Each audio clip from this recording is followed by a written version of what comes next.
for showing another time that, so to say, this project of urbanization was not just a project, so to say, that had to feed something like economical needs or whatsoever, but it was a highly ideologized project, and that the figure of architecture and the architect was an almost mythological homogenizing figure or something like a glue in that falling apart of a Soviet project into bureaucratic actually efforts in the late years. Thank you so much for this.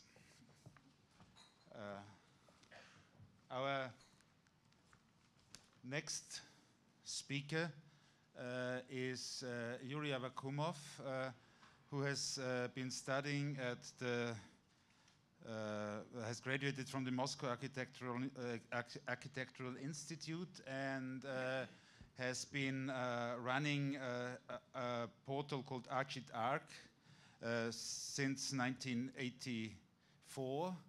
He has exhibited his practice widely. He's not just one of the heroic figures of that, what one calls the paper architecture of the late years of the Soviet Union. I mean, we often have heard the name Khan Magomedov here, and what he once said, this famous architectural historian of the 1920s, was, well, there is just two Soviet architectures. The one is of the heroic period of the 1920s, and the other is paper architecture.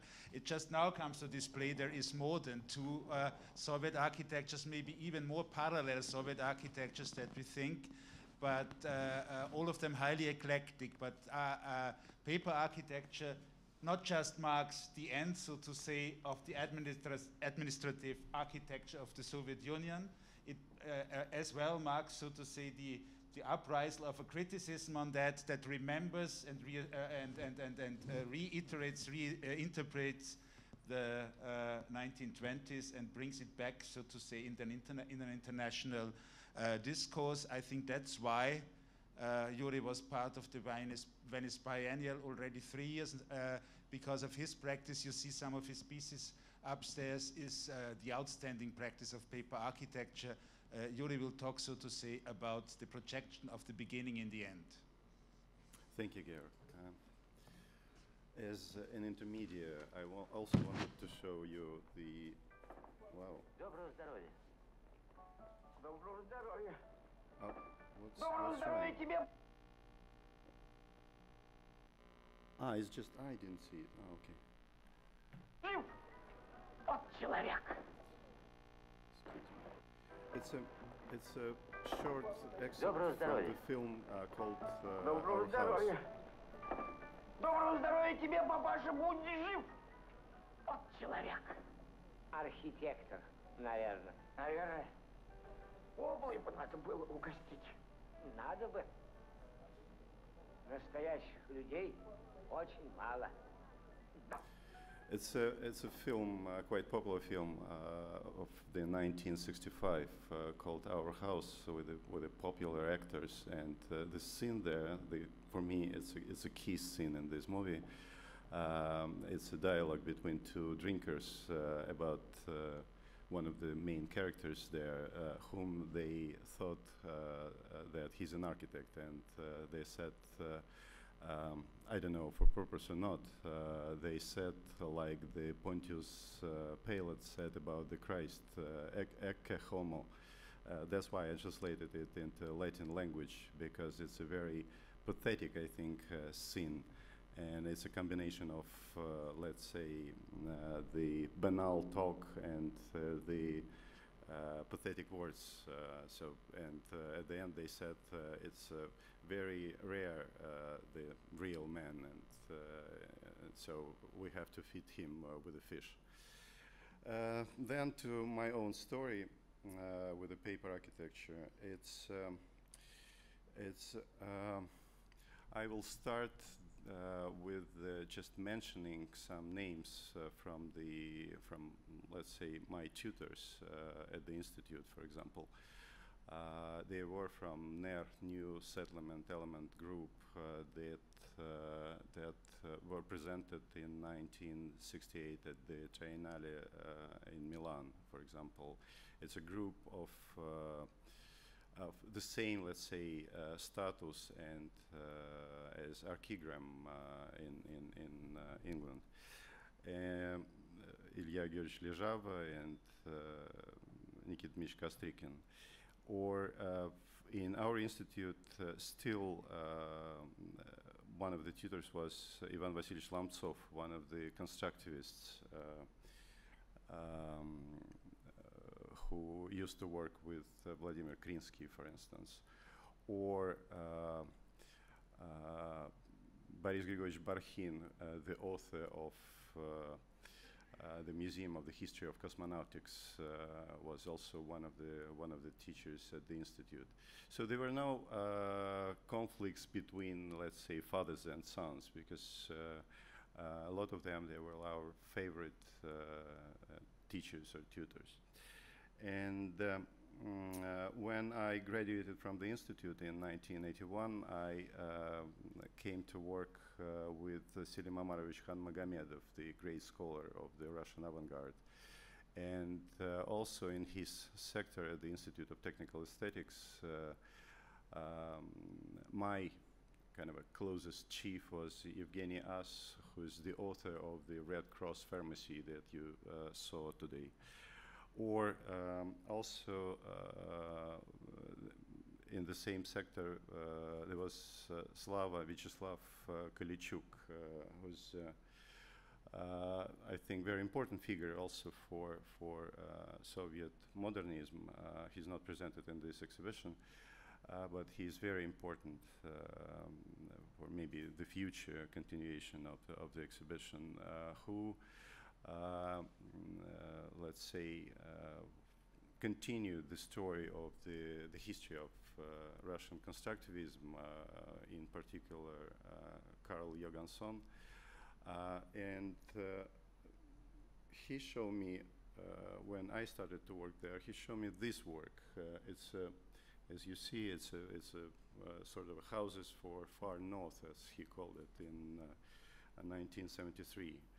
That gave me an inspiration to build something on the same sort of idea, to use panels for the self-erecting houses, as I call them, also. And in the corner there is my contribution to the competition, which was organized by the Architectural Design magazine in London, and there was one of the very first competition that we started to take part in. It's 1981, the year of this contribution, and actually I got some sort of a kind of a prize there, and all the works were then sold from the Sotheby's auction. Does it really work? Sorry.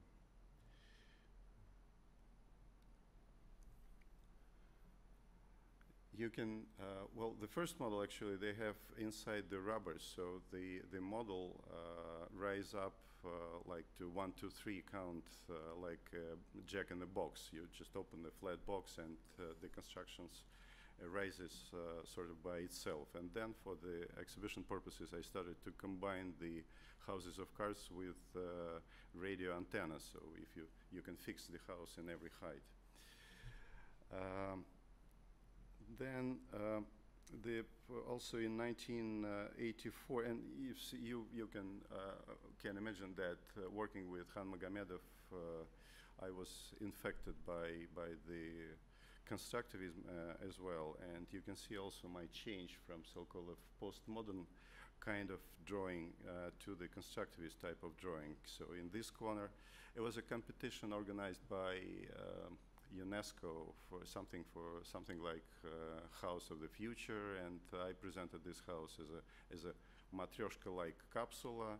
And then there was a second stage, sort of a short list, and on the short list you see the big, huge difference. In the same year, I totally switched into constructivism manner of drawing, let's say. And the idea of the project, by the way, is about well, stratas of the building, and every strata could be separate from the previous one. So there are stratas of the construction, or stratas of of the, let's say, facade or the isolation or the living stratus and so forth.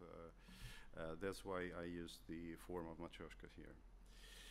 And this is also, it's the same, it's 1983 year, and this project we did with Misha Belov for one of the Japanese competitions called the Museum of Sculpture. And it's called Sepulchral Skyscraper or Metropolitan Self-Erecting Columbarium. It's actually, it's a vertical cemetery because of the lack of the grounds in the cities. It was not the problem of Soviet cities, the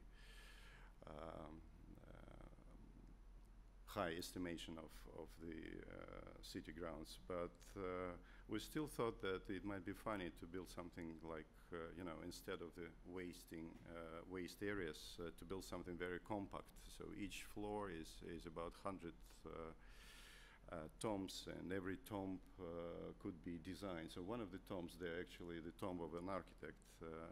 Just today I realized that there is a link between our work and the work of Leo Lapin.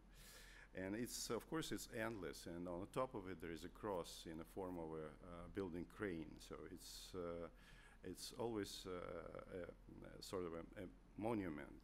And there was quite a funny episode when the projects for the before sending to Japan, so all the projects accumulated in the in the House of Architects, and the censorship commission consisting from the so-called secretaries of the union, they came to saw the projects, and in case that something will be totally apolitical, and they stood up near my project, this one, and fortunately I was one who sort of presented them the whole stuff of the project. There were about, I think about 100 or 200 projects laying on the floor, and somebody asked me, what is a kind of a black humor? So should we send it to as a Soviet design to Japan? And by pure chance, I said immediately, answered immediately that it's anti-American projects because they are building skyscrapers and we're not, and that's how these projects were sent to Japan. Unfortunately, it didn't get the prize, probably because of the same reason, that it's anti-American. But anyway, it's one of my favorite projects that a few years later was sort of developed, but having in mind that the project of Ivan Leonidov on Magnitogorsk might be built, and also after, let's say, 50 years, it might grow up.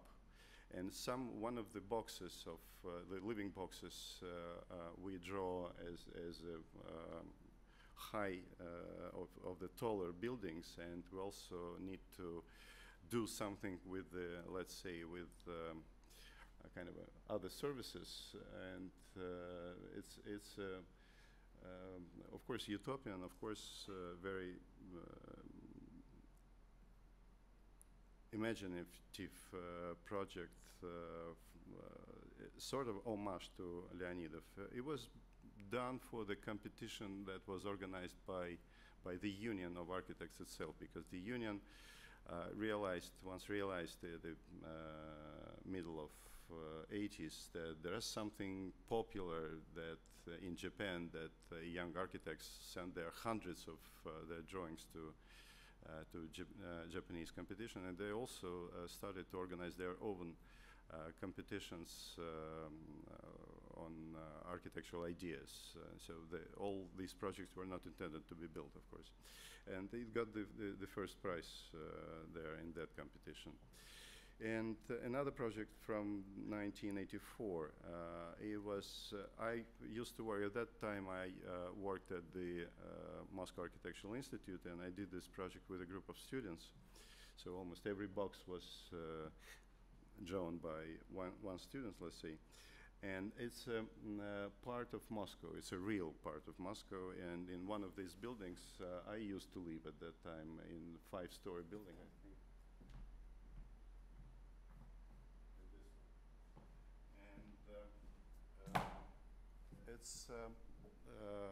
It was an attempt, also again, utopian attempt to improve so-called sleeping district with the means of design, with the fences or with some street furniture and so on. And I tried to fix social spaces like streets or courtyards or squares with fences. And also we designed a kind of a gate that that leads to which way? Which one? This one. Yeah, a kind of a gate. It is here in the plan. It's the beginning of this so-called city. So we design it as it is a little city, and but in the constructivist manner. So it was a kind of a strange combination of some ideas of Camille Zitte from the middle of 19th century, and let's say the radial city of Le Corbusier. Some sort of a strange mix. And we sent it to the competition that was called Style for the year 2001 to Japan, that was organized by Architecture Plus Urbanism magazine, and got one of the first prizes there. And it was a big event also in Moscow when somebody got the prize. It's a little bit closer. Also, some years later, I think it was when, well, I don't remember when, but some years later, in one of the buildings here, there was a district gallery and municipal gallery, and we had there an exhibition of so-called young designers, and I presented this project there, and the local dwellers came to me with the questions, so when would it be realized? Because they just really believed to architects. Also amongst this furniture and everything, one of the main features here in this project, so-called club that we did, a local club for, let's say, for fishermen or for football fans or for somebody that started to be spontaneously, to build spontaneously, but then under the supervision of the local architects that we thought really needed to every sort of a district like this size. It more or less was formed like sort of professionally.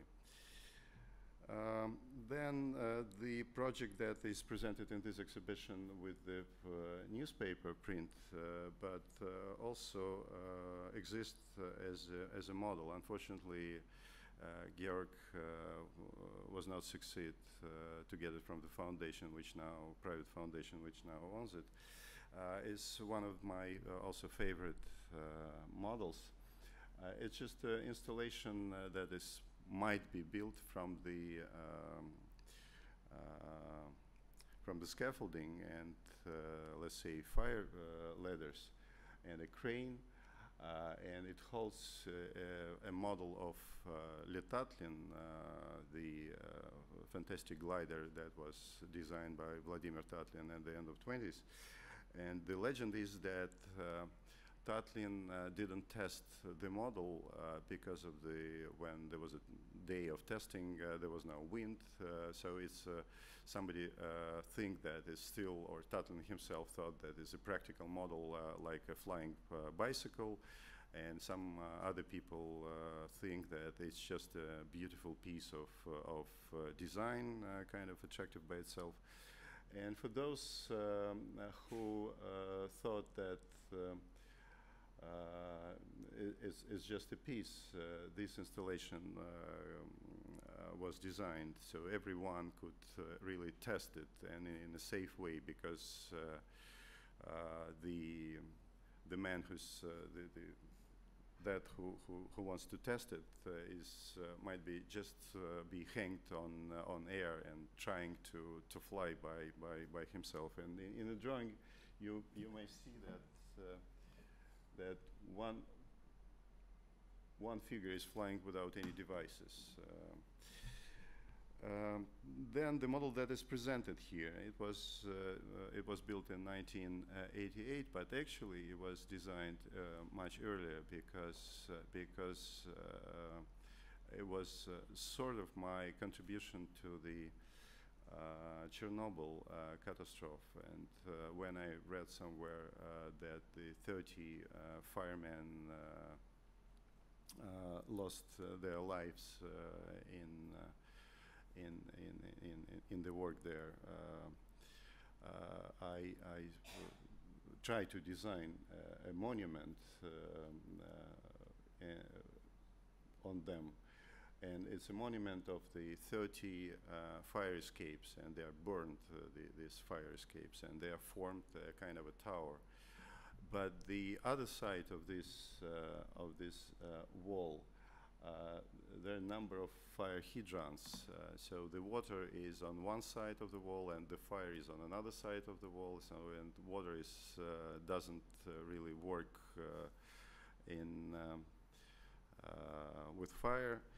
And there are two ways of escape. One way of escape is over there, and the other way is here, from the site with the fire to the site with the water. And that's practically all my life in 80s. In 1954, there was the first exhibition called Paper Architecture. I gave this. I'm not a creator of the title. It was created at the end of 20s, but I used it for the first exhibition, and since that, the whole genre and of these works that are not intended to be built hold this name, Paper Architecture.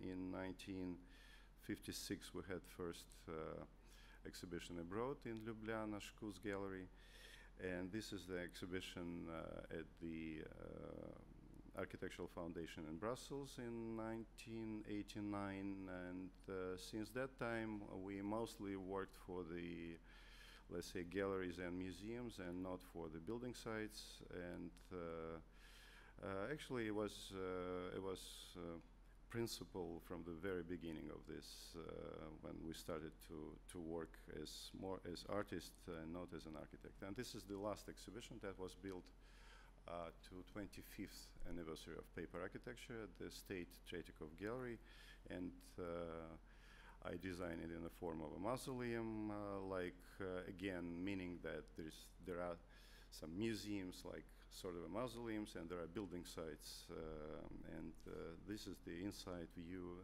There were about 100 works presented there, and the injectors, it's my fight with a local fireman there. That's it. Oh.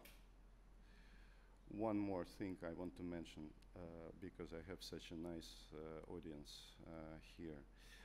I just remembered that some years ago, 4 years ago, I got the letter from the Turkish Docomomo, and it's Kayseri, it's a textile factory in Kayseri.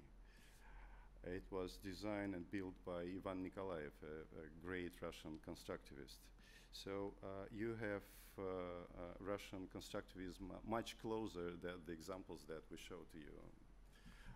I would, if somebody know what happens with this marvelous building, please let us all know. Thank you.